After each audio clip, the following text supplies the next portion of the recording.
Willkommen zurück zu State Structure and Future of Streaming hier beim Think Tank von Sphere Radio und Fitness Club in Leipzig. Willkommen im Raum und natürlich auch im Chat. Im Chat könnt ihr euch beteiligen, wenn ihr nicht hier im Raum seid. Und wir machen direkt weiter mit dem nächsten Input von Sebastian Stickert. Wir haben ja Basti die letzten Tage hier schon erlebt und er hat uns schon des Öfteren gesagt, dass er in Weimar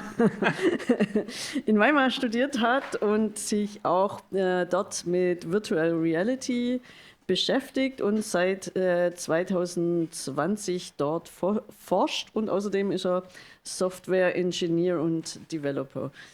Und du wirst uns heute einen Input geben zu Music in Extended Realities, technologische Herausforderungen und Potenziale.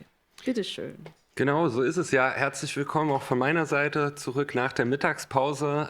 Ja, die Woche war auf jeden Fall auch schon sehr ereignisreich. Der Input ist wahnsinnig vielfältig und so war die Vorbereitung auf den Vortrag für mich auch nicht wie sonst immer straightforward, sage ich mal, denn wir sitzen hier zusammen in einem sehr interdisziplinären Kontext und das finde ich total toll, denn gerade in der Virtual Reality geht es uns ja darum, die Realität irgendwie zu begreifen, um Formen des Umsetzens dieser Realität in dem virtuellen Raum zu realisieren. Und ich denke, da ist es erstmal total wichtig und zentral, dass man dort auch interdisziplinär in einem sozialen Kontext zusammenfindet, um geeignete Formen zu finden, wie wir den auch abbilden können.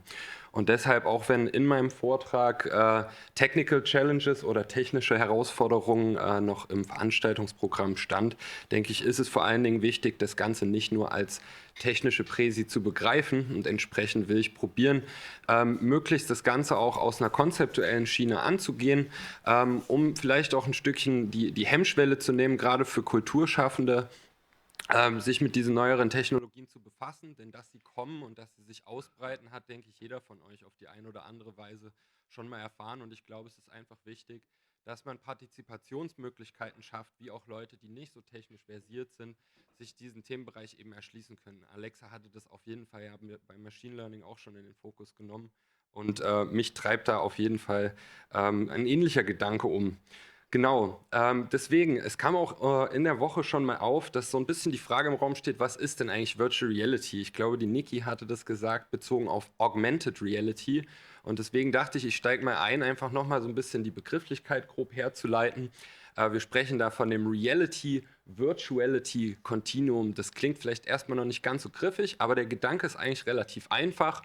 Wir haben auf der einen Seite natürlich irgendwie die echte Welt, und auf der anderen Seite was vollkommen Digitales, ja, also Reality als das, was wirklich physisch existiert und Virtuality als was vollkommen künstlich ist. Und das Ganze, was dazwischen liegt, ist natürlich ein Kontinuum. Das ist nicht mit einem Schritt von Reality nach Virtuality getan, sondern es gibt einfach ganz, ganz viel auf diesem Spektrum. Und Virtual Reality beschreibt im Grunde einen Subbereich darin, der schon extrem nah an der Virtuality dran ist. Zusätzlich gibt es auch noch andere Begrifflichkeiten, über die ihr vielleicht auch schon mal gestolpert seid, nämlich das Mixed Reality Continuum, was sozusagen auch Technologien der Augmented Reality und der Augmented Virtuality einschließen. Was heißt das jetzt? Also Augmented heißt ja immer irgendwie erweitert, ja, das heißt Augmented Reality Applikationen müssen nicht immer komplett visuell unsere Wahrnehmung ersetzen, sondern können einfach durch den Einfluss von Technologie sozusagen die virtuelle Welt in die echte Welt integrieren. Eigentlich ist das Streaming-Format hier auch schon eine total gute Anwendung, wo man sagen kann, okay, das ist jetzt irgendwo hier Augmented Reality, denn wir haben hier einen Chat am Start, wo Leute aus der digitalen Welt sozusagen mit uns in der physischen Welt, in der wir hier zusammensitzen, irgendwie interagieren. Auch wenn wir uns irgendwie Navigationssysteme angucken, wie Google Maps oder andere Formen der Straßennavigation, dann sind wir ja schon auch irgendwie mit Technologie augmentiert und auch die tagtägliche Benutzung unseres Smartphones macht uns immer mehr und mehr zu augmentierten Menschen auch irgendwo. Genau.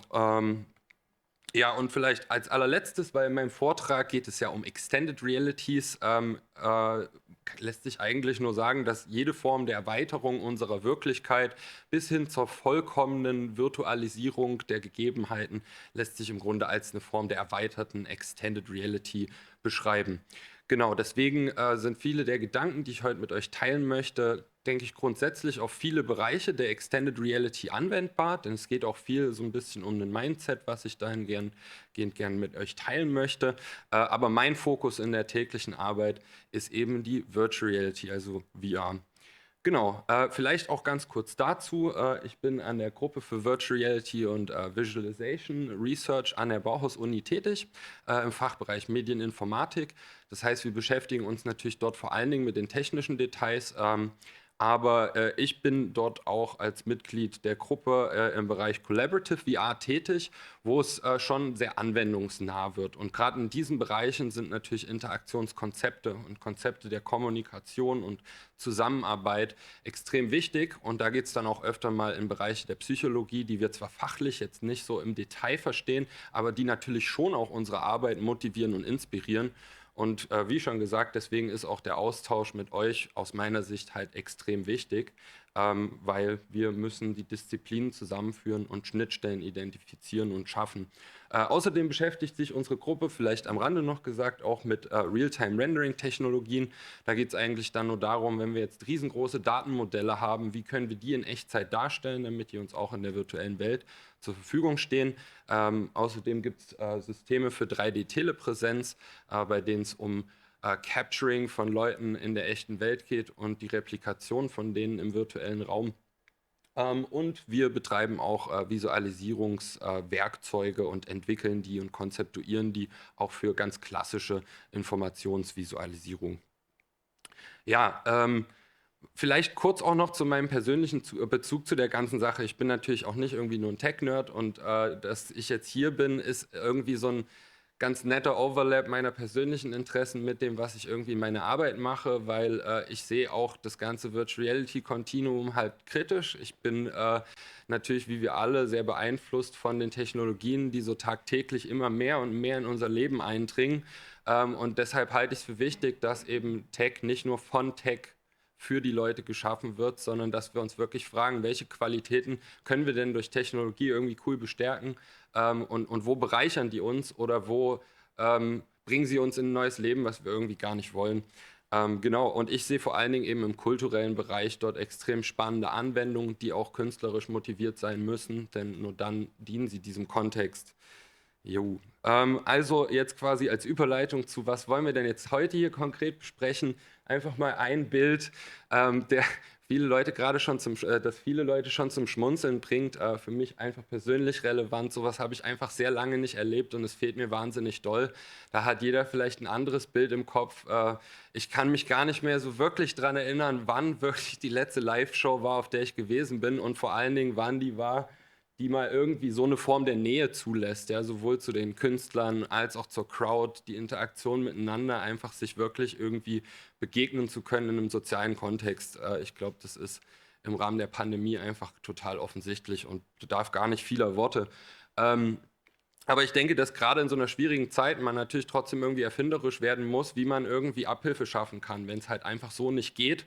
Was können wir denn tun, um irgendwie neue Wege zu finden, mit diesem Problem umzugehen und da irgendwie ein Stück weit Ausgleich zu schaffen. Also ganz klare Ansage auch von meiner Seite, weil es die Woche immer mal wieder kritische Kommentare gab. Es geht null darum, in irgendeiner Form die Dinge, die für uns in der echten Welt gut funktionieren, irgendwie zu ersetzen, sondern wir sollten einfach für uns verstehen, in welcher Hinsicht es uns einen Zugewinn bringt und eine Qualität, die eben auch nicht ausgrenzend ist für das, was wir in der echten Welt gerne mögen.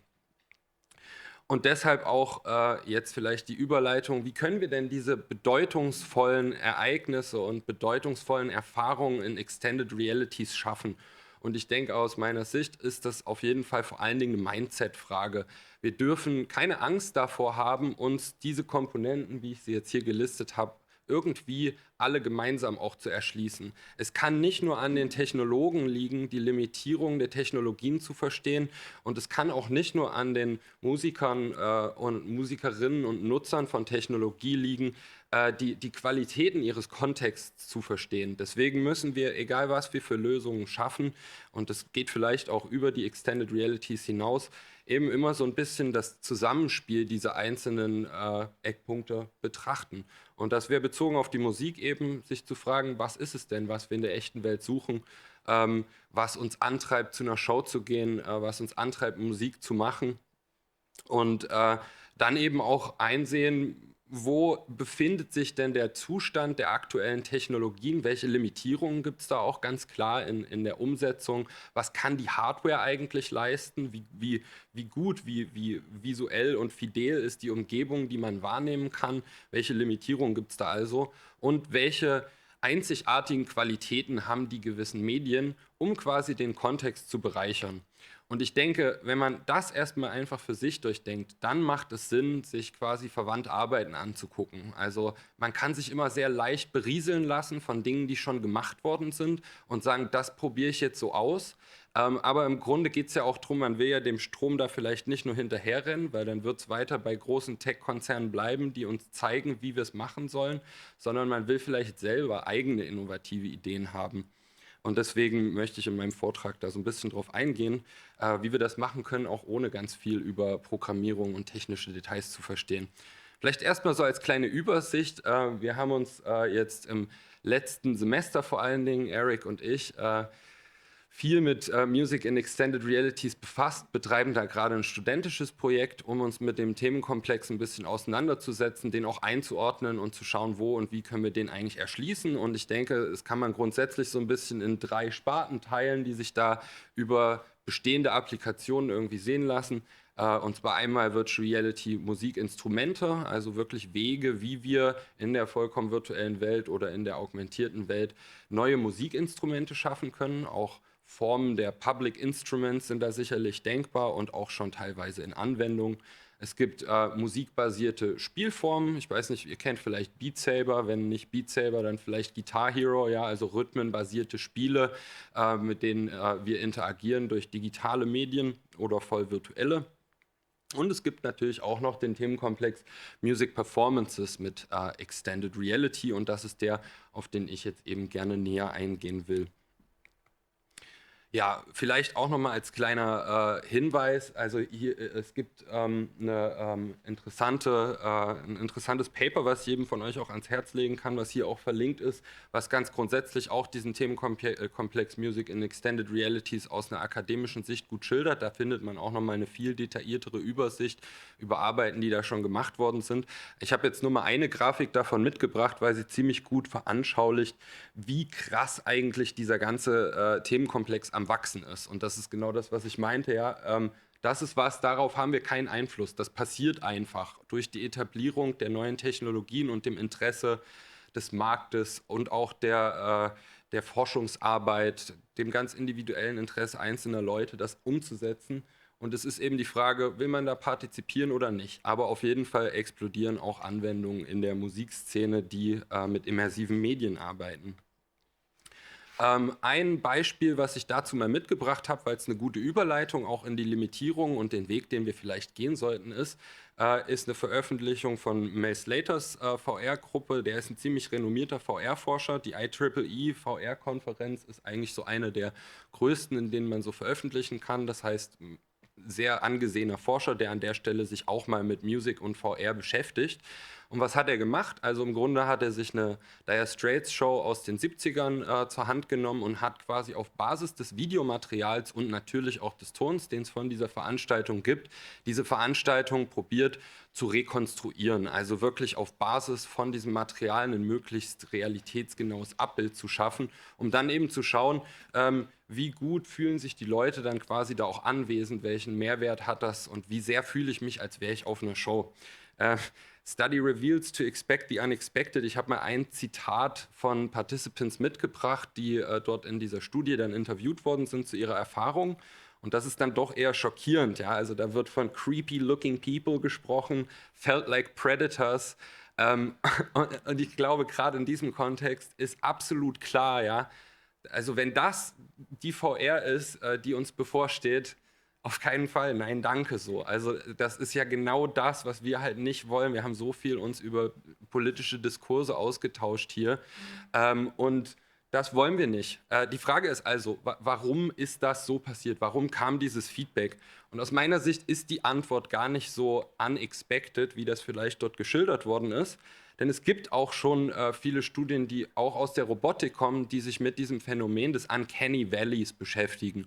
Und dort geht es eben darum, dass wenn man das kann man bestimmt auch auf andere Bereiche übertragen, wenn man eine menschliche Nachahmung anstrebt, sagen wir mal von, okay, ein kleines Kind zeichnet irgendwie ein gekritzeltes Bild, wo Mama und Papa dargestellt sind beispielsweise oder Mama und Mama oder was auch immer für eine Szenerie die Menschen beinhaltet, dann ist es erstmal so ein Zugewinn an Affinity, den wir da irgendwie kriegen. Ja, das wird immer, da können wir immer uns besser und besser mit identifizieren irgendwo, je genauer das wird. Aber ab einem bestimmten Punkt ist es sozusagen nah genug an der Realität dran, dass wir eigentlich dann schon wieder eher auf das, was nicht stimmt, achten.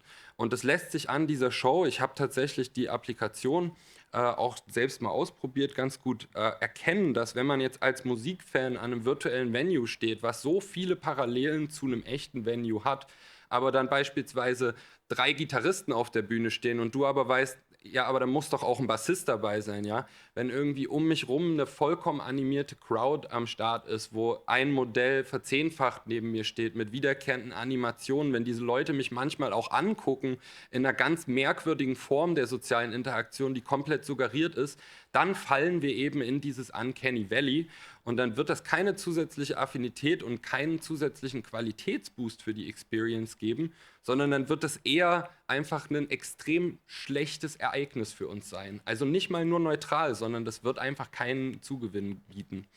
Also stellt sich die Frage, wie können wir das jetzt anders begreifen? Aber vorher noch mal ein anderes Beispiel, weil Eric auch gerade da ist, vielleicht auch als Motivation nachher mit ihm in Austausch zu gehen. Ein anderes Beispiel dafür, warum die reale Welt komplett nachzubilden vielleicht auch irgendwie nicht immer interessant ist. Ja? Eric selber ist klassischer Musiker und hat als Zitat mal gebracht, naja, ich höre wahnsinnig gerne klassische Musik, aber static yellow lights and a penguin dressed conductor standing in the front directing a bunch of similarly dressed musicians, visually it's not very engaging. Ja, also hier vielleicht nochmal das Gegenbeispiel, warum wir nicht 1:1 die echte Welt nachbilden wollen, selbst wenn wir es extrem präzise können. Wie machen wir das jetzt also? Also ich glaube, erstmal lässt sich wieder rückbesinnen auf den Kontext, in dem wir hier eigentlich agieren. Und der ist nun mal Musik und der soll auch Musik bleiben. Und da ist auch ein Zitat aus diesem Paper, was ich schon referenziert habe, dabei von Perry Cook, der eben sagt, Music itself, through the transformative ability of organized sound to extend one's reality, is in fact an extended reality. Klingt erstmal sehr stockig vielleicht, ja, aber was will er uns denn eigentlich sagen? Also aus meiner Sicht ist das ein gutes Indiz dafür, dass wir eigentlich hier eher die artistische Komponente fördern wollen. Wir wollen nicht irgendwie die konkrete Realität pushen, sondern wir wollen die Artisten in ihrem kreativen Schaffen unterstützen. Wie können wir das in der VR machen? Naja, wir haben hier eine vollkommen magische Welt vor uns, die nicht an physikalische Grenzen gebunden ist. Ja? Was wir in Filmen sehen, was total surreal wirkt, ist mit VR-Technologie im Grunde einfach möglich. Und wie könnte das praktisch aussehen? Also hier ist ein Video-Snapshot von einer Leipziger Band, die vielleicht ein paar von euch noch kennen, Lingua Nada. Die haben ein Video mal rausgebracht zu ihrem Song Habiba, in dem einfach artistische Repräsentationen im virtuellen Raum genutzt wurden für das Video. Dieses Material haben wir schon, ja? Damit können wir arbeiten. Und was machen wir jetzt? Na, wie cool wäre es denn, wenn wir das nicht planar auf einem Screen mit einer festen Ansicht sehen, sondern wenn wir dort einfach drin sind, wenn wir das frei explorieren können. Vielleicht auch einfach mit irgendeinem Peer, der noch mit dabei ist, Freunden von uns. Oder eben gleich mit einer ganzen Crowd. Und hier fangen jetzt im Grunde dann die Probleme auch an. Ne? Also A, ist es natürlich jetzt hier eine sehr abstrakte Darstellung, die auch die Diversität der Crowd null ausdrückt, ne? Ist ganz klar. Und zusätzlich aber ist der Space auch langsam extrem scattert von Leuten und vielleicht hemmt das auch wieder irgendwie die künstlerische Expressivität, weil wir irgendwie anfangen rumzutrollen oder sonst was und weil das Layout der Bühne vielleicht auch gar nicht hergibt, was wir eigentlich machen wollen. Deswegen wäre ein cooler Punkt, über den man sich gestalterisch einfach Gedanken machen kann, wie wir denn die Stage einfach neu denken können. Ja? Wir haben jetzt auch in dem Video gerade gesehen, dass eigentlich die Echtwelt-Stage nachgebaut wurde. Warum eigentlich? Wir könnten doch vollkommen neuartige Bühnenkonzepte erfinden. Hier jetzt nur ein Beispiel. Wir können den Künstler komplett duplizieren. Wir können die Crowd auch ad hoc vollkommen neu anordnen. Also das ist ein riesengroßer Design-Space aus meiner Sicht, den man hier aufmachen kann. Zusätzlich, denke ich, sind soziale Interaktionen eben auch extrem wichtig für uns in der echten Welt und die in der virtuellen Welt gut anzubieten, erfordert natürlich auch viele kreative Gedanken. Ja? Wie könnten beispielsweise Artist und die Crowd zusammen kommunizieren? Wie kann die Crowd mit dem Artist interagieren und wie verhält sich die Crowd auch zueinander? Zuletzt vielleicht noch die größte Challenge, die mich dazu bringt zu sagen, hey, es gibt genug zu tun, lasst uns erstmal die Finger von Live lassen. Live-Erfahrungen sind natürlich extrem komplex, einfach was Netzwerkübertragungen angeht. Und gerade in der Musik sind diese Latenzen für uns einfach extrem schädlich. Also ich meine, wenn wir jetzt irgendwie probieren würden, über Skype eine Jam-Session zu machen, vielleicht haben das einige von euch schon mal probiert, dann ist es einfach nicht möglich, selbst irgendwie alle meine Entchen zusammen zu singen. Man kommt da nicht wirklich auf so ein Entrainment, ja, so ein sich aufeinander einschwingen. Und das sind die Fragen, mit denen wir uns gerade auf technischem Level auch an der Uni befassen. Denn ich denke, auch da kann man quasi durch Wahrnehmungsillusionen vielleicht irgendwie so eine wahrgenommene Synchronität fördern. Aber das ist was, das kann man erstmal auf einem technischen Level angehen. Ich hoffe trotzdem, dass ich irgendwie ein paar konzeptuelle Gedanken für euch mitgebracht habe, über die wir uns auch mal hier gerne austauschen können. Denn es gibt einfach wirklich genug für Künstler und Kulturschaffende zu tun, von dem die Technologie und die Erfahrungen der Extended Realities extrem profitieren würden. Also quasi zusammengefasst, ich habe das hier mal so als User Stories, wie man das so im agilen Development macht, ausgedrückt, quasi immer um wen geht's, was ist das Feature und warum wollen wir das eigentlich nochmal zusammengefasst, um was es geht. Wir wollen im Grunde einfach ausdrucksstarke virtuelle Venues schaffen, die irgendwie die Power, die Magie der VR ausnutzen. Wir wollen die Stage vollkommen neu denken, denn wir sind nicht an den physikalischen Raum gebunden. Und wir wollen in irgendeiner Form natürlich die sozialen Dynamiken, die wir in der Echtwelt so suchen und lieben, irgendwie mit in die virtuelle Welt nehmen, damit es tatsächlich auch ein sozialer und cool erfahrbarer Raum wird. Genau, und damit schließe ich ab mit einem kleinen Meme. Ja, lade euch ein zur gemeinsamen Diskussion und freue mich auf eure Fragen.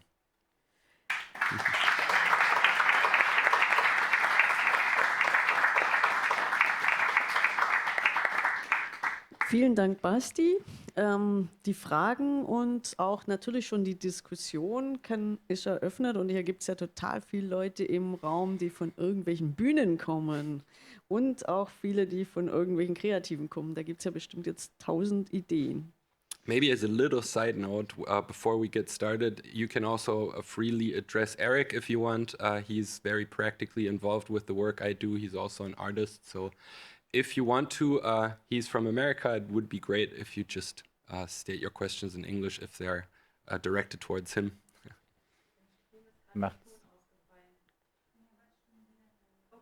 Macht es dann Sinn, das jetzt generell auf Englisch zu machen? Oder? Du kannst gerne trotzdem auch auf Deutsch fragen, nur genau.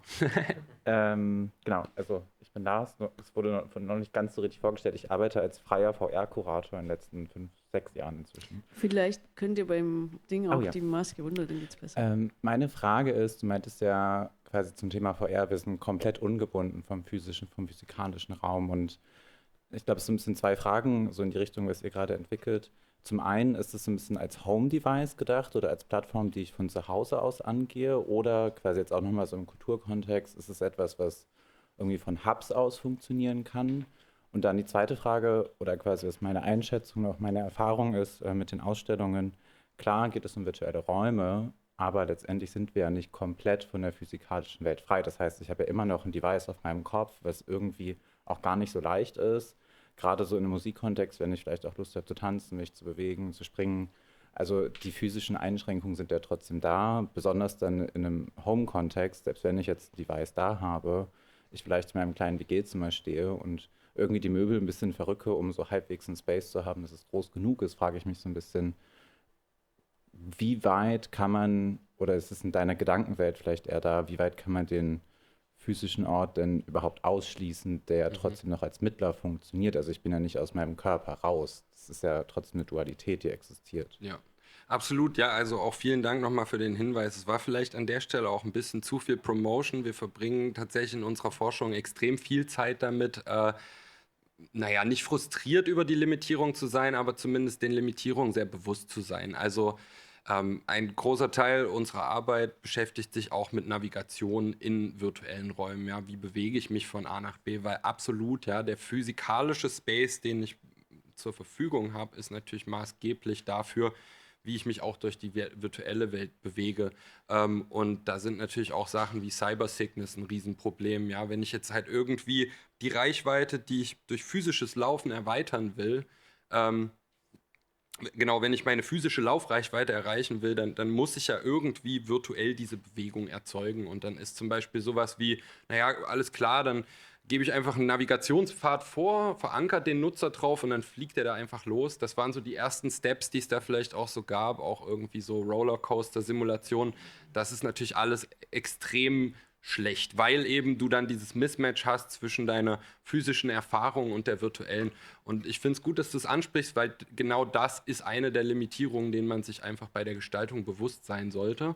Und auch du hattest, glaube ich, angefangen zu fragen, wie stelle ich mir das vor? Also ich denke, ich würde gerne nicht suggerieren, dass es jetzt quasi an mir liegt, euch die perfekte Applikation vorzustellen, sondern ich würde euch quasi gerne empowern, die verschiedenen Tools, die da existieren, zu nutzen, um gemeinsam quasi Konzepte zu entwickeln. Aber eine Sache, die ich mir eben gut vorstellen könnte, wäre, wir könnten beispielsweise auch digitale Videoproduktionen aus der VR ausmachen. Ja? Wenn wir jetzt irgendwie sowieso was 3D-gemodeltes als Basis für unser Musikvideo nehmen, dann können wir vielleicht natürliche Kamerafahrten auch durch VR-Input-Devices in diesem virtuellen Raum realisieren. Lars nochmal, oder?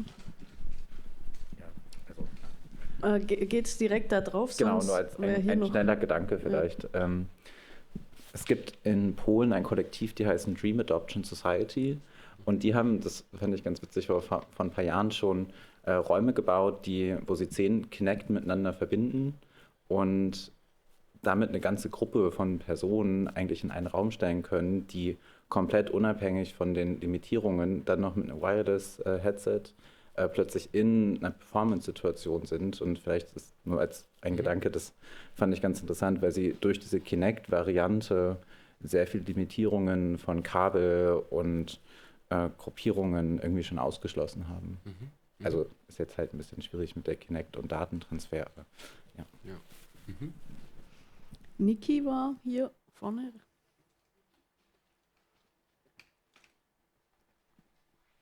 Hallo, wir kennen uns ja schon. Ich würde gerne wissen, was du für konkrete Anwendungen oder Applikationen gemeint hast, weil du sie nicht genannt hast. Also wenn man das jetzt tatsächlich ausprobieren will, was ist ein einfacher Zugang? Also du meinst jetzt ganz grundsätzlich, um VR-Erfahrungen mal für sich zu erschließen, zu schauen, was da so geht? Nee, wenn ich sozusagen einen VR-Auftritt emulieren will, also meine Musik sozusagen virtuell umzusetzen in eine Konzerterfahrung. Ja, das ist ein guter Punkt, denn aus meiner Sicht gibt es die noch gar nicht so wirklich. Ja. Also die Applikation, die ich da ausgetestet habe, war quasi Teil von einer Folgestudie, die Mel Slater zu seinem Paper gemacht hat. Und es gibt beispielsweise, glaube ich, Firmen, Wave XR ist, glaube ich, eine, die macht Produktionen für immersive Darbietungen. Habe ich bis jetzt noch keinen Weg gehabt, irgendwie dran zu kommen. Vielleicht hat Lars auch noch ein paar, die er ergänzen kann, weil er durch den kuratierenden Bereich da vielleicht auch viel aktiver Zugriff drauf hat. Ich bin jetzt irgendwie Teil von so einem Programm von einer Firma namens Red Pill VR, die laden freitags ein zu virtuellen Shows, die dann in unserer Zeit so 3 Uhr nachts sind. Also es ist wirklich noch so sehr am Anfang, dass ich glaube, dass es mehr Sinn macht, sich über eigene Formate Gedanken zu machen und die zu bauen. Also ich muss daran denken, dass es schon in den, weiß ich, 90er oder Nullerjahren, du weißt das besser als ich bin nicht so die Gamerin, aber dass ja auch bestimmte Gaming-Plattformen oder sowas SimCity-artiges benutzt worden ist, um da Konzerte stattfinden zu lassen, auch seine Freunde zu treffen, aber sich halt durch Avatare ersetzen zu lassen. Nur deine Formate sind ja sozusagen komplett, dass man auch das komplette Design der Oberfläche dann gestaltet, darauf ausgelegt, oder? Ja, meine Formate, also im Grunde, man deckt ja quasi gerade in der Forschung meistens nicht einen kompletten Applikationskontext ab, so, weil einfach dafür braucht man wieder Ressourcen. Ja, so eine vollkommen virtuelle Welt zu schaffen, ist ja auch zum Beispiel daran gebunden, dass wir jetzt wirklich die Welt erstmal modeln. Das ist zum Beispiel gar nicht Teil meiner Arbeit sozusagen. Ich mache diese Welten erfahrbar und erlebbar, aber ich bin super darauf angewiesen, Modelle beispielsweise zu haben, die von Künstlern geschaffen worden sind. Ich glaube aber, um ein Gefühl für VR zu kriegen und auch für die Anwendbarkeit in Music Performances, müsste man nicht unbedingt gleich eine Music Performance erleben. Also es gibt auch andere soziale Räume in VR, beispielsweise Rec Room ist zum Beispiel eine Applikation, wenn man Zugriff auf eine Oculus beispielsweise hat, die haben einige Applikationen, die kostenlos verfügbar sind, in denen man sich mal frei bewegen kann, dann bekommt man schon auch einen Eindruck dafür, wie die Leute verschieden agieren in diesen Räumlichkeiten und was für Limitierungen bestimmte Navigationen auch haben und wie gleich, aber gleichzeitig auch anders soziale Interaktion im VR-Raum zu verstehen ist. Und genau. Simon? Ja. Sorry. Ja, dann war Franz zuerst. Ja, danke für den Vortrag. Ich habe eine recht praktische Frage oder was mir immer noch nicht so ganz klar ist. Also wenn ich habe gerade mal spontan überlegt, mir ist eine Person in so meinem mittelnahen Umfeld eingefallen, die so ein VR-Device besitzt. Und die kommt so ziemlich aus der Gaming-Ecke, die Person. So, das ist auch, war immer so die erste Zielgruppe. Und ich bin mir irgendwie sehr unsicher bei dieser ganzen VR-Sache, inwieweit man so davon ausgehen kann, tatsächlich oder darauf setzen sollte, dass das irgendwie so eine Verbreitung erreicht, dass wenn man jetzt anfängt, umfangreiche, also seine Konzertperformances in VR zu bauen, das auch tatsächlich Leuten zugänglich wird, abseits von den 3 Leuten im Freundeskreis, die irgendwie, weil sie Gamer sind, so ein Device besitzen. Und da wäre für mich die Frage, inwieweit, also wie du oder ihr, die damit mehr Erfahrung habt, da so drüber nachdenkt. Also ich weiß, dass es gerade so im musealen oder künstlerischen Kontext dann nochmal ein bisschen anders ist, weil man dann ja wahrscheinlich jetzt, wenn sie noch ein bisschen weiter verbreitet, das vielleicht recht leicht möglich sein wird, irgendwie für eine Ausstellung, dass da halt dann da 10, 20 solche Devices in einem Raum hängen und man das dann da ausprobieren kann. Aber was jetzt ja für eine Konzertsituation schon fast wieder ein bisschen, also kann man ja gleich ein Konzert machen sozusagen, wenn sich alle im Raum treffen oder so, also da, genau, oder ob tatsächlich irgendwie so, also so diese Erwartung, dass irgendwie so wie jetzt fast alle irgendwie ein Smartphone haben oder das so ein Medium ist, wo man sagen kann, wenn wir da was dafür bauen oder auch für eben Laptop-Bildschirmformat oder so, man schon zumindest in hierzulande so oder relativ davon ausgehen kann, dass viele Leute da eine Zugriffsmöglichkeit drauf haben, da das bei diesen ganzen VR-Geschichten schon deutlich ausschließender ist, wo vielleicht auch noch ein bisschen so für mich ein Anschlussding wäre, ob nicht, also ich hatte es schon ein paar Mal, dass es solche VR-Demos oder so gab, die dann gar nicht ohne VR zugänglich waren und dieses VR-Moment ist ja irgendwie nur ein Teil davon, wo, also ich fand das schon die paar Mal, wo ich es ausprobiert habe, irgendwie ganz nett, aber jetzt auch nicht per se super viel hinzufügen, vielleicht ähnlich wie bei 3D-Kino versus 2D-Kino, also inwieweit man diese ganzen Sachen nicht auch quasi wie ein klassisches Computerspiel sozusagen zugänglich machen kann, wo ich dann mit Maus und Tastatur oder mit einem Smartphone kann ich ja auch bewegen, irgendwie halt ohne den 3D-Immersionseffekt, aber dann trotzdem ja vielleicht interessante Patterns von irgendwie Kulturrezeptionen zugänglicher machen kann. Ja, absolut guter Punkt. Da habe ich, glaube ich, diverse Kommentare drauf. Also grundsätzlich, vielleicht fangen wir damit an. Also erstmal, dass du Leute in deinem Umfeld hast, die ein Headset haben, das ist rapide anders als noch vor 8 Jahren oder so. Ich meine, die Oculus 1 kam als Kickstarter-Projekt 2012, 13 so in dem Dreh raus. Und jetzt sind wir halt irgendwie 8, 9 Jahre später und wir kennen alle mindestens eine, also würde ich jetzt mal so sagen, wir kennen wahrscheinlich alle jemanden in unserem sozialen Umfeld, der ein Headset hat. Selbst Also wenn ein das, Headset. genau, also auf jeden Fall ist da ein Trend, denke ich, zu erkennen. Gleichzeitig aber ist es ein absolut valider Punkt. Man muss jetzt nicht irgendwie sich da so unglaublich drauf stürzen mit der Hoffnung, Mensch, jetzt machen wir hier die neue krasse Sache irgendwie. Das wird sicher noch ein bisschen dauern. Ich denke persönlich, dass wir bestimmt an den Punkt kommen, wo die breite Adaption passiert. Ja? Ich meine, wir schauen uns an, wie es bei Smartphones war. Wir sind alle so, wir beschreiben uns so als tech-conscious und das erreicht mich doch niemals. Aber ich weiß auch nicht, wer früher mal gedacht hätte, dass er wirklich sein Tastentelefon mal abliegt. Es gibt auf jeden Fall ja auch viele Leute, die es immer noch machen. Aber auch trotzdem sollten natürlich Zugänglichkeitsfragen uns extrem beschäftigen und ich bin da auch auf jeden Fall voll dabei und finde es extrem wichtig, dass device-übergreifende Lösungen gefunden werden. A, weil VR sich nicht nur auf Headsets beschränkt. Also ich hatte, glaube ich, auf Folie 1 auch ein Projektionssystem gezeigt. Du hattest auch die Handys noch erwähnt, selbst Desktop-Devices. Ja, am Ende sind das alles Geräte, die an der virtuellen Umgebung teilhaben, die alle irgendwie einen Zugang dazu haben sollten. Und das ist auch was ich in meinem Arbeitsalltag fördern will. Wir sind selbst dabei, immer wieder neue Integrationen für unsere Geräte zu schaffen. Und es kann manchmal sehr nervig werden, weil es ist zwar cool, dass VR irgendwie überschwappt, auch für die Allgemeinheit besser erreichbar sind, wo wir früher noch eine eigene Render-Engine maintained haben, nutzen wir jetzt eben Unity. Unsere Treiber für die Headsets sind auch einfach so verfügbar. Teilweise gibt es Open-Source-Lösungen, teilweise gibt es zumindest kostenlose von großen Konzernen.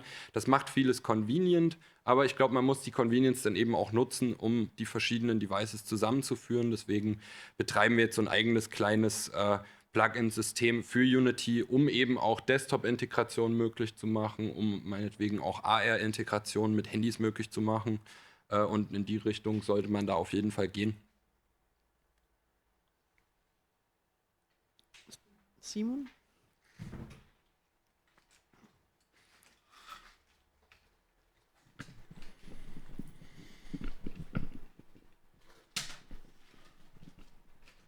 Meine Frage schließt so ein bisschen darauf an, an die Zugänglichkeit, die du gerade auch schon erwähnt hattest oder um die es ja auch in gewisser Weise ging. Weil wir haben für den Kongress jetzt hier oder für den Think Tank auch uns überlegt, okay, wir brauchen auch vielleicht irgendeine Art von Virtual Reality Raum, der Menschen die Teilnahme digital so ein bisschen interessanter und spannender macht.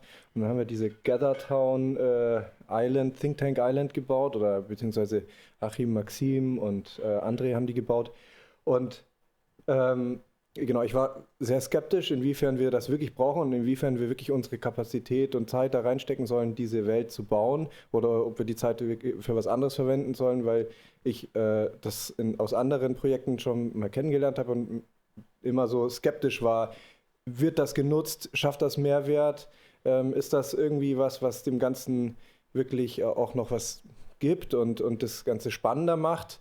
Weil alles, was da drin erlebbar ist, halt letztendlich auch anderweitig erlebbar ist und auch gerade so dieser Interaktionsmoment, der ja vielleicht der Hauptzweck von solchen Virtual Realities ist, dass Menschen dann vielleicht da, obwohl sie virtuell nur dabei sind, sich kennenlernen können, austauschen können, ob das auch wirklich passiert. Und ich kann jetzt auch gar nicht sagen, ob es genutzt worden ist, aber mein Interesse wäre einfach, ob es da jetzt in der Runde vielleicht auch Erfahrungen gibt von anderen oder auch von dir, wie sowas mehr aktiviert werden kann auch oder was die Strategien von Einzelnen sind, diese Räume dann auch zugänglicher, aktiver und interessanter zu gestalten und zu nutzen. Mhm. Ja, das ist eine total gute Frage, ja, weil das ist natürlich noch wahnsinnig stark in der Entwicklung und ich meine, ich nutze privat auch nicht extrem häufig VR. Natürlich habe ich das Headset, was ich über meine Arbeit zur Verfügung habe, auch zu Hause und kann damit irgendwie auch persönlich mal umgehen. Aber die Landschaft an Erfahrungen, auch an bedeutungsvollen Erfahrungen, die es aktuell gibt, rechtfertigt natürlich vielleicht noch nicht flächendeckend, dass man da wirklich Lust drauf hat. Und ich kann diese Frage einfach in der Form natürlich auch nicht beantworten, weil es ist natürlich auch noch zu einem großen Teil ein Forschungsthema und zu einem großen Teil eine Frage der Bereitschaft, möchte ich diese Technologien nutzen? Ich sehe es schon ein Stück weit als einen Trend, der sich fortsetzen wird, Und auch mit der Verbesserung der Hardware. Wir sind jetzt zum Beispiel gerade auch noch total begrenzt, was irgendwie unsere Tiefenwahrnehmung in dem virtuellen Raum jetzt angeht. Ja, also die Pixeldichte zwischen unseren Augen hat einen maßgeblichen Einfluss drauf, wie weit ich eigentlich gucken kann, bevor das alles wieder 2D wird sozusagen. Wenn wir da jetzt aber irgendwann einen Punkt erreichen, wo wir quasi wirklich auch eine extrem echtheitsnahe Darstellung finden, dann hat das Ganze natürlich auch nochmal irgendwie eine ganz andere Wirkung auf uns. Und alles, was ich eigentlich nur sagen will, ist, ich kann eure Fragen sozusagen zur Adaption dieser Technologie, ich will die gar nicht manipulieren oder navigieren. Ich möchte quasi nur Leute Awareness schaffen für den Glauben, den ich habe, nämlich, dass sich das alles verbreitet, dass man sich frühzeitig mit diesen Themen beschäftigt und sozusagen sich fragt, in welchem Sinn könnte das denn für mich wirklich Sinn ergeben, ja? Weil das ist natürlich eine total individuelle Frage. Und ob GatherTown funktioniert, ist ja auch immer abhängig davon, was für eine Community adressiert man da, was sind die Bedürfnisse sozusagen von denen, und die kennst du auch besser als ich. Wir müssten quasi erstmal ein bisschen tiefgehender über den jeweiligen Kontext reden, um dann zu identifizieren, was könnte da gut funktionieren. Ja, ich habe auch eher eine Art Input oder was du vorher ganz am Anfang nach deinem Vortrag gefragt hast, was vielleicht unsere Gedanken dazu sind. Und ich muss sagen, dass ich deinen Vortrag sehr schön fand, vor allem vielleicht so ein bisschen aus der kreativen, weniger technischen Sicht fand ich es interessant, darüber nachzudenken, die Performances nicht 1:1 jetzt in den virtuellen Raum zu übertragen, sondern vielleicht eher auch da anzufangen zu überlegen, okay, was macht denn eigentlich die Musik im virtuellen Raum und wo fangen wir da an, anstatt zu sagen, okay, wir übertragen jetzt die Realität in den virtuellen Raum, sondern vielleicht von hinten rum anzufangen, zu sagen, okay, was macht denn Musik eigentlich mit uns? Und dann fand ich das Zitat eigentlich ganz gut oder sehr schön mit dem, genau, da war es, dass die Musik ja eigentlich schon eine Extended Media ist. Und dann zu überlegen, okay, wie übersetzen wir das dann künstlerisch, um da noch weiter zu extenden. Und also das ist einfach nur so eine Anregung, was es bei mir ausgelöst hat, fand ich sehr schön. Danke. Ich glaube, Achim war vorher und dann einmal quer durch den Raum.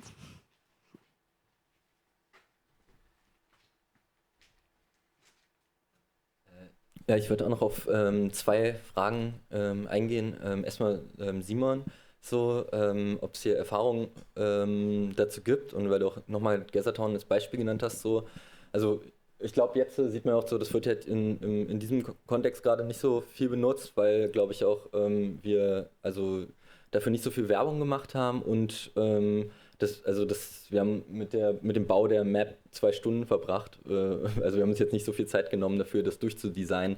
Wir haben eine vorgefertigte Map genommen, die möglichst klein ist, und da ein paar Elemente draufgesetzt, die eigentlich nur visualisieren sollen. Also es ist eigentlich nur eine andere Visualisierung dessen, wie man hier teilnehmen kann. Es gibt den Chat, es gibt den Stream und eine Info und ein Timetable quasi.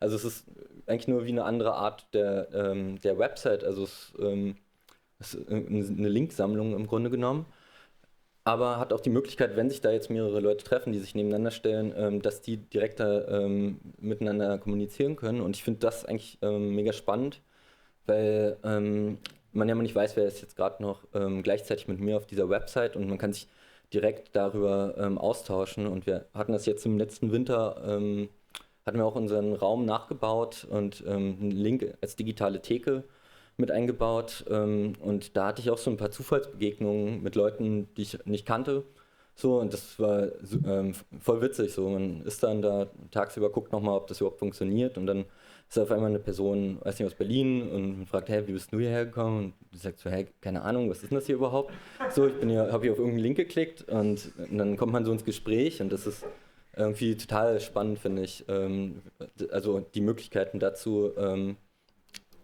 Genau.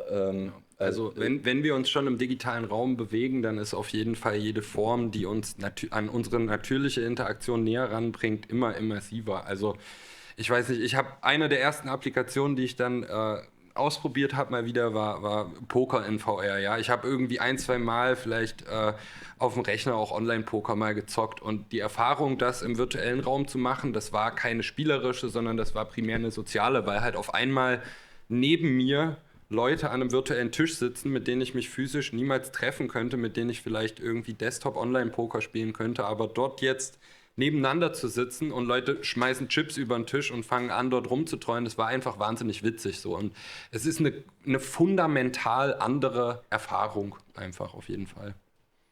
Ja, also ich bin auch noch sehr gespannt, weil wir haben das Potenzial von dem Gathertown auch noch gar nicht so richtig ausnutzen können, weil ein Hauptgrund, warum wir das auch machen wollten, ist, morgen ist ja ein Workshop-Tag sozusagen, ganz anders als die anderen Tage bisher, in dem wir auch die Möglichkeit bieten wollen, Menschen, die jetzt digital teilnehmen, sich innerhalb dieser Virtual Reality-Welt in einer Workshop-Kleingruppe zusammenzuschließen und dasselbe zu machen sozusagen wie wir hier. Also es gibt hier so kleine Tische und Inseln und was da noch, Klavier und so.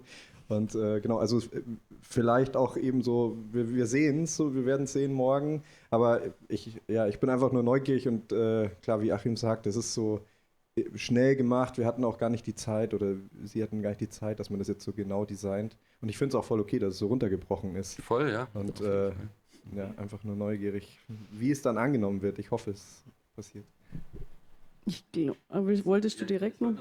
Zweite Frage, und zwar von Niki antworten, also so nur eine Idee, was ich bis jetzt so, ich habe auch keinen großen Background, also ich kenne mich so ein bisschen mit so am Rande mit so nur Webcoding oder so, HTML oder sowas aus, aber ich bin jetzt auch nicht so tief drin oder habe mal so 3D-Sachen gebaut, deswegen habe ich vielleicht schon ein bisschen mehr eine Vorstellung, wie das an sich funktioniert, aber ich glaube, relativ einfacher Zugang ist zum Beispiel Gathertown, halt so da drin ein Konzert zu machen. Genau, so haben wir auch schon mal ein Live-Konzert, also das wurde von der Krudebude gebaut, das wurde dann, wir haben es nur gefilmt und übertragen quasi und da konnten die Teilnehmer des Konzerts quasi dort den Livestream betrachten, aber auch zusammen halt einfach reden und so und interagieren. Und eine andere Möglichkeit, die ich noch empfehlen würde, wäre, sich nur mal so ohne viel Hintergrundwissen und Einarbeitungszeit reinfuchsen möchte, das A-Frame, womit wir so eine kleine Welt auf unserer Website gebaut haben, wo man einfach nur so mit WASD und Mauszeiger rumlaufen kann, was so relativ einfach und also da guckt man sich, glaube ich, gibt es so eine Tutorial-Reihe, so 5-6 Tutorials oder sowas an und die jeweils 10 Minuten gehen, also wenn man so, weiß nicht, 2-3 Stunden vielleicht investiert, um das grundlegende Prinzip so zu checken, dann kann man da schon ein bisschen was zusammenbauen und sich da direkt so durchnavigieren, das auch auf die eigene Website packen. Das hatten wir 2020 zum CCC parallel ein Event gemacht, das hieß Chaos Festival und haben dann mit einer Crew aus Budapest zusammen 2 Bühnen quasi im Livestream bespielt. Und dann Unity und Unreal Engine, würde ich glaube ich sagen, ist der nächste Schritt, um halt eine VR-Anwendung selbst zu bauen und wahrscheinlich gibt es da schon viel vorgefertigt nur für Leute, die sich jetzt damit mal auseinandersetzen möchten. Auf jeden Fall, genau. Also wir sind, wie gesagt, auch dran, da ein kleines Framework, was nochmal ein bisschen den Entwicklungsprozess kickstarten soll und auch für Leute, die nicht viel Codeerfahrung mitbringen, sozusagen gut anwendbar sein soll, am Lehrstuhl zusammenzubauen. Da war mir persönlich auch ziemlich wichtig, dass wir da Open Source produzieren, der auch verwertbar ist außerhalb des akademischen Kontexts, aber auch für Studis, die bei uns Projekte machen. Das ist gerade im Development und das ist, glaube ich, eher eine Sache von in den nächsten paar Monaten kommt da was. Aber auch selbst ohne das, Leute, die periphere Code-Erfahrung haben, vielleicht sogar ein bisschen Unity können auf jeden Fall gerade auch schon mit relativ wenig Aufwand und den üblichen Plattformen für Tutorial-Ressourcen VR-Erfahrung aufsetzen und damit rumspielen. Wir haben noch 2, 3 Fragen, bevor wir in die Mittagspause. Eine war da und 2 waren da. Ich weiß nicht, von neben Simon, du nicht mehr, oder?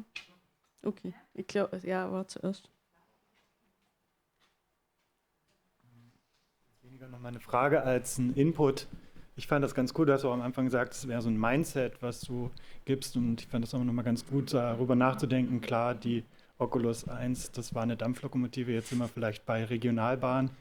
Und da ist mir jetzt gerade so eingefallen, es findet auch mega viel statt. Also ich habe irgendwie mitgekriegt, dieses Travis Scott-Konzert in Fortnite, was total krass war. Ich habe es nicht gespielt, aber ich habe es mal bei YouTube gesehen. Ja. Und ich muss sagen, wenn das irgendwie so per Zufall passiert und man war dabei, das muss eine krasse Erfahrung gewesen sein. Was, glaube ich, sowas schon sehr ähnlich kommt. Und weiß nicht, was ich jetzt auch mitgekriegt habe, diese Halle, die da für ABBA gebaut wird, wo jetzt irgendwie ihr Vermächtnis digital für die nächsten Jahrzehnte noch gespielt wird und sie unsterblich bleiben. Gorillas haben das ja auch schon vorgemacht. Es passiert ja jetzt schon mega viel. Und ich glaube, es wird irgendwann, weiß ich nicht, dann 10 Jahren oder sowas liegt dann die VR-Brille wie ein Handy, du vorhin schon gesagt hast, dann vielleicht in jedem Zimmer. Und dann das Coole ist halt einfach, dass es gibt vereinzelte Dinge, die man sich da reinziehen kann. Ja, also ich finde auch zum Beispiel den VR Animation Player, der auch per Default quasi auf der Oculus vorinstalliert ist, super spannend, weil dort einfach Künstler mit Kunstwerken, die sie in der VR gezeichnet haben, quasi Animationsfilme betreiben, die du vollkommen dreidimensional wahrnimmst, auch mit der Möglichkeit, dich umzuschauen. Und da entstehen echt richtig coole Sachen. Und die Chance jetzt ist, wo noch keine Riesenplattform und kein wirkliches, also Leute haben noch kein Bild vor Augen, wie so eine Show wirklich aussieht. Und deswegen ist es so ein künstlerisches Medium, weil wir einfach, die Menschen haben noch kein Bild davon. Und das ist doch eigentlich der perfekte Kontext, in dem man so viel Kunst schaffen kann, dass ich es fast ein bisschen schade finde, dass da so viel Wehr stattfindet. Weil ja, die Accessibility ist fraglich. Da müssten wir vielleicht auch noch mehr in die Bibliotheken und Museen gehen, wo nämlich schon so ein bisschen experimentiert wird. Und vielleicht habt ihr ja da noch ein paar Ideen dazu. Oder Fragen? Beide? Ich weiß gar nicht, ob ich dem so zustimme, dass wir an einem Zeitpunkt sind, wo es noch keine großen Plattformen gibt. Also so im künstlerischen Kontext, das Museum of Other Realities, also gerade in Nordamerika gibt es ja wahnsinnig viele. Oder Rooms, VR-Chat. Also ich war schon auf unterschiedlichsten Konferenzen, die auch komplett in einem virtuellen Raum gehostet wurden, mit dem Zugang zum einen über den 2D-Screen, aber eigentlich schon auch mit der Perspektive über das Headset reinzugehen. Und vielleicht nochmal so kurz auf Simon, was so der Mehrwert oder auch der Unterschied sein könnte. Ich war auf einem Festival mal, das war 2D-basiert, an einem Rechner, sehr realitätsnah gebaut. Und da hatte ich auch schon so komische Uncanny Valley-Momente, dass ich irgendwie auch zu spät gekommen bin, weil ich den Raum nicht gefunden habe und gar nicht mehr darüber nachgedacht habe, dass ich mich dorthin teleportieren kann. Und hatte da auch so total die Übertragung von so Social Awkward-Momenten, von okay, da steht eine Gruppe von Leuten, die ich nicht kenne, da kann ich ja nicht einfach hingehen. Oder habe darüber nachgedacht während des Vortrags, ob es jetzt im virtuellen Raum genauso unhöflich ist wie im echten Raum, wenn ich jetzt auf die Bühne laufe, obwohl da eine Person gerade einen Vortrag hält. Ja. Und andersherum dann im 3D-Raum mit dem Headset, an dem Tag habe ich mich entschieden, als Qualle zu gehen, war es irgendwie auch cool, wenn ich mal irgendwie gelangweilt war vom Vortrag, mit meinen Tentakeln irgendwie rumzuspielen. Und hat aber dazu geführt, dass ich in dem Raum geblieben bin und nicht irgendwie über soziale Gruppendynamiken oder irgendwas nachgedacht habe, sondern das tatsächlich ein Mehrwert war und auch zu dem, was du am Anfang gesagt hast, es geht ja nicht darum, die Realität komplett ins Virtuelle zu holen, sondern sich zu überlegen, wie kann das auch anders aussehen, wie kann sich das auch anders anfühlen, also auch vielleicht aus einer wahrnehmungspsychologischen Perspektive. Also wir können auch als Avatare, als Point-of-View-Moment ja auch sein, wer oder wie wir wollen und das ändert ja auch soziale Dynamiken. Also es hat sich in dem Moment auch angefühlt, als wäre ich auf einem riesengroßen Karnevalsmoment.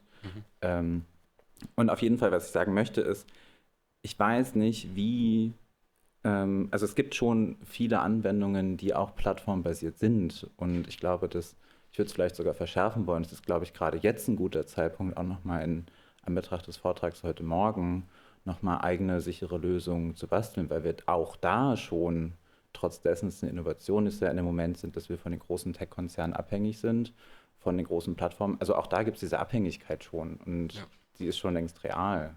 Auf jeden Fall. Das war vielleicht auch ein bisschen falsch gephrased. Also es gibt natürlich in jedem Tech-Game mittlerweile die großen Plattformen, ob man nun über die Entwicklung spricht oder über die Distributionskanäle. So, ich meine, Oculus selbst ist die massivste Plattform, die wir aktuell für weit verbreitete VR eben nutzen. So, und alleine dadurch läuft quasi alles. Es ging mir eigentlich mehr so ein bisschen darum, den Umsetzung bislang irgendwie, den Kontext abzubilden, Music Performances zu machen. Während es größere und kleinere Lösungen gibt, ist da einfach noch viel Raum, weil sich so viel explorieren lässt. Und das ist, glaube ich, eher das, was ich eigentlich nochmal hervorheben will. Wir haben noch eine Frage und dann müssen wir leider in die Pause gehen, weil der nächste Vortrag sollte heute auch noch stattfinden.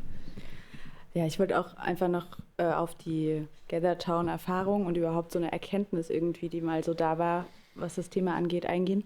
Weil wir auch mit einem anderen Kollektiv, Kurzfilmwanderung e.V., zum Beispiel in der Zeit, als es nicht ging, uns da voll viel getroffen haben, weil der große Unterschied ja zum Beispiel ist, dass man eine Art von selektiver Wahrnehmung im positiven Sinne, also ich kann mir aussuchen, mit wem ich gerade sprechen möchte und habe halt nicht diesen Screen mit ganz vielen Gesichtern, weil kann immer nur ein Mensch reden, man kann immer nur zu allen reden.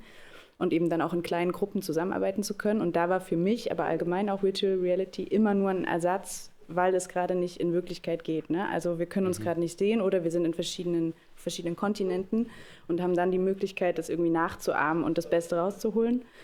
Und als VR so in meiner Welt irgendwann aufgetreten ist, habe ich immer so gedacht, warum wollen Leute jetzt virtuell durch den Wald laufen, warum gehen sie nicht raus? Und hatte so ein bisschen Angst davor, dachte so, irgendwann sitzen alle zu Hause, vereinsamen irgendwie und vergessen, dass es halt draußen eine Welt gibt. Bis ich dann irgendwann gecheckt habe, eben genau diesen kreativen Aspekt von, lass es uns nicht nachbilden, sondern lass uns überlegen, was wir quasi in Real nicht tun können, aber was irgendwie da ist. Zum Beispiel eben dieser Musikaspekt, was steckt schon drin, also ein Orchester im Weltraum, weil es sich irgendwie anfühlt wie Weltraum, geht halt nicht, weil es da keinen Schall gibt, aber es geht halt dann doch. So.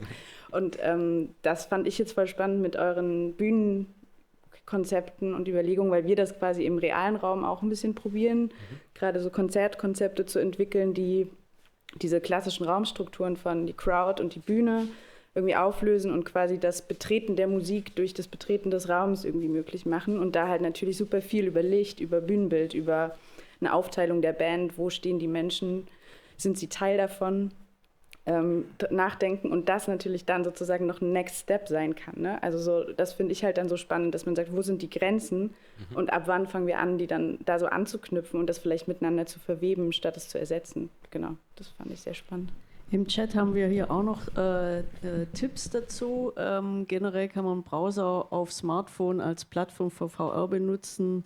WebXR als Stichwort für Technikinteressierte. Es braucht keine Oculus und auch gibt es Zustimmung dazu, dass es eben interessant ist, das als zusätzliches Tool zu betrachten und nicht bloß als Abbildung der Realität.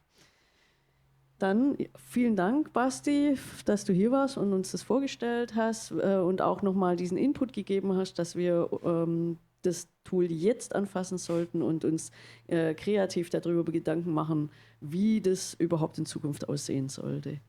Dann noch hier 10 Minuten Pause und es wird um 14.35 Uhr, wie spät haben wir denn jetzt? Ja, vielleicht machen wir 14.40 Uhr, oder? Dann hatten wir noch 10 Minuten Pause und dann geht es weiter mit Jakob Gruhl. Danke.